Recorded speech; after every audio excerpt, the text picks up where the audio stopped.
Welcome back to the channel. My name is Brad, and today we're going to do the Roundhill Estimated Distributions for June 27th. We're going to talk about the new funds, BLOX. We're going to talk about GIAX, and we're going to talk about Rec Shares, their new funds, and give you maybe something you didn't recognize. So if that's what you're interested in, stick around. Came out with a new distribution schedule. Just put it up on the screen real quick. You can pause the video and look at it. For 0 DTEs, nothing is changing. But for week, it's changing, and their cover calls, they're changing for crypto. You can see it. Now you know what they're changing. Roundhill also came out with distributions for this week for XDTE, QDTE, and RDTE. Now, I did not give estimates for this, but from what I can tell, they were pretty close. Let's get into the estimates for XDTE. They're going to pay 15 cents. They clearly went through the strike on Thursday last week, and on Tuesday last week, they went through the strike, but it was still a profitable trade.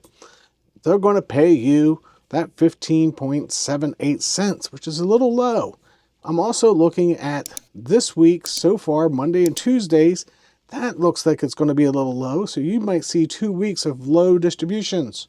QDTE, 14 cents. You'll notice that only on Tuesday did they go through the strike, but it was still a profitable trade. So 14 cents, but again, I'm already forewarning you that next week, after that, July 3rd, it's going to be a very, very non-profitable day, from at least what I can tell going forward. RDTE is going to pay right around 17 cents.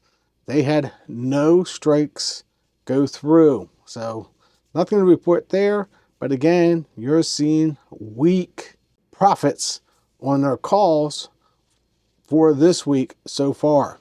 So on June 27th, XDTE is going to pay 15 cents, almost 16.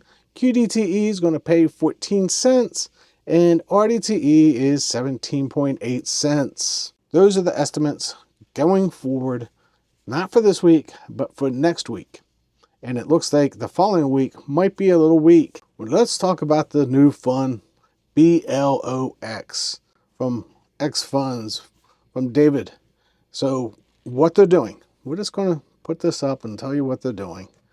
They're putting put spreads.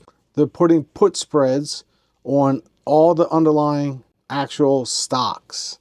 So Coin, HUD, HUT, Mara, MSTR, they're putting put spreads. So they sold a put and they bought a put. So there's only so much loss that can occur on those put spreads. Now on ETH and FBTC, they're selling call options.